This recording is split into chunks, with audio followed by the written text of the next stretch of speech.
Alan, IPS is an area where TippingPoint has had a lot of success in North America, Asia, basically around the world. Where next for TippingPoint right now? Well, one of the areas that really differentiated TippingPoint in our early career was our understanding of customer solutions, the marrying of not only security, but also networking.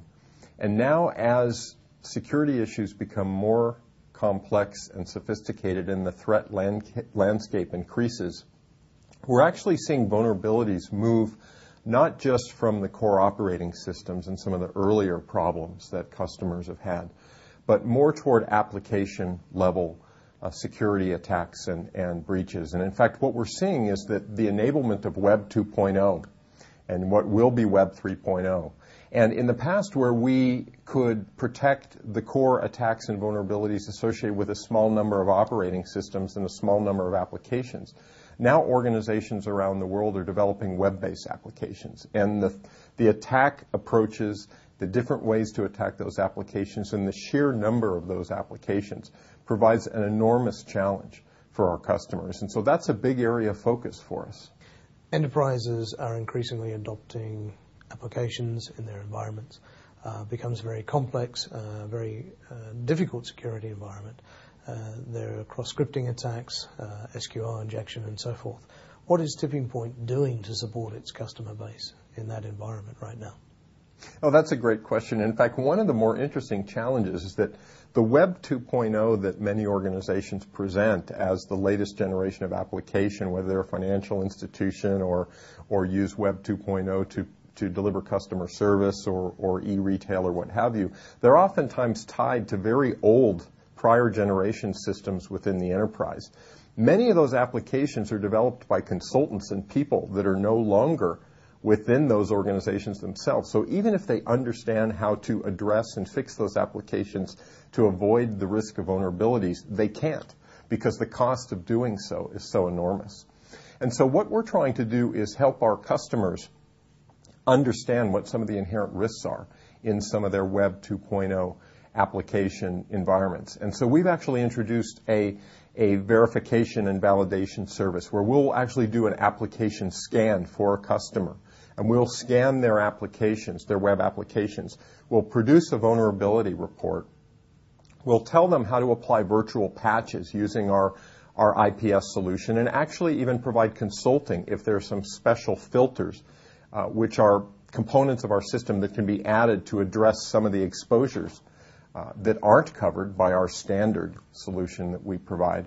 And then what we can do is run the test again, so they can use that follow-on test as an audit report for PCI or other types of compliance.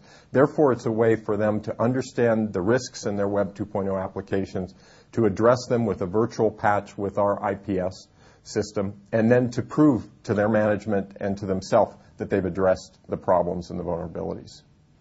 You touched on 2.0 applications and the web applications solution that you have. The issue that organizations have with 2.0 is that they take different applications and mash them together and create a unique set of third applications, I suppose. That means that you're faced with organizations with very, very distinctly different and unique environments. What can TippingPoint do to support what is effectively individual applications? Well, in fact, that's part of the scanning process and the scanning approach that we use. It's a fairly broad range scan, so it will test various parameters associated with web applications and look for vulnerabilities and areas of exploitation. So it's not that there is one scanning process that's tied to a specific application, but it is a process that exercises and exploits various areas of vulnerability. And then from that, we get the list of vulnerabilities we find, and again, can address them with virtual patches with our IPS. And what this helps our customers do is it avoids them having to actually change the back-end application. It can save them hundreds of thousands of dollars in time and effort by providing a virtual patch. Let's change gear a little. The current economic climate, how is that impacting on TippingPoint and the security industry? It's interesting. We report our security, our financial results for TippingPoint as part of the larger 3Com. We separate them and call them out. And so I can share with you in the financial quarter that just ended, we grew about 25% year on year, even in this tough economic environment. And perhaps not surprisingly, when the economic environment gets difficult, those who might serve to act against governments, educational institutions, and enterprises get more creative and, quite frankly, get to work even more aggressively. And so when the economic environment gets tough, the security threats become bigger and more pervasive. We have customers today where our appliances, our intrusion prevention systems are solving avoiding tens and 20 and hundreds of millions of threats and attacks every day. And those just continue to increase. The threat landscape increases, and it's moving faster. You mentioned 25% growth. That's a tremendous figure. Are you seeing that come from a particular region, or is it that a general sort of high level of growth across the company?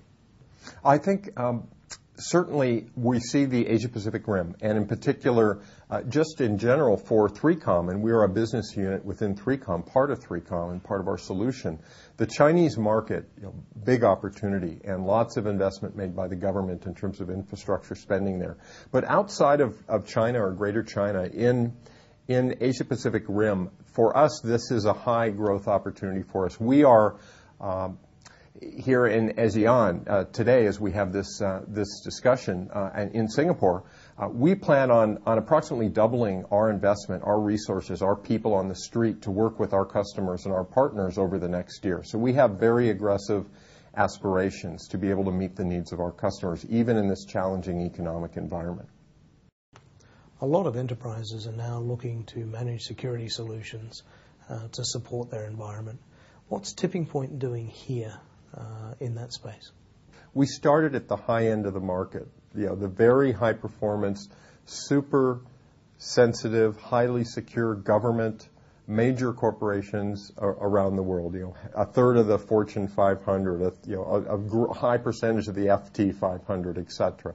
But what we found, of course, is that the value of intrusion protection and network security and some of the other services we're building on the platform can be spread to the periphery of the network to many smaller locations in a larger enterprise. And many enterprises do not want to procure the equipment themselves, but they'd rather do business with a managed security services provider.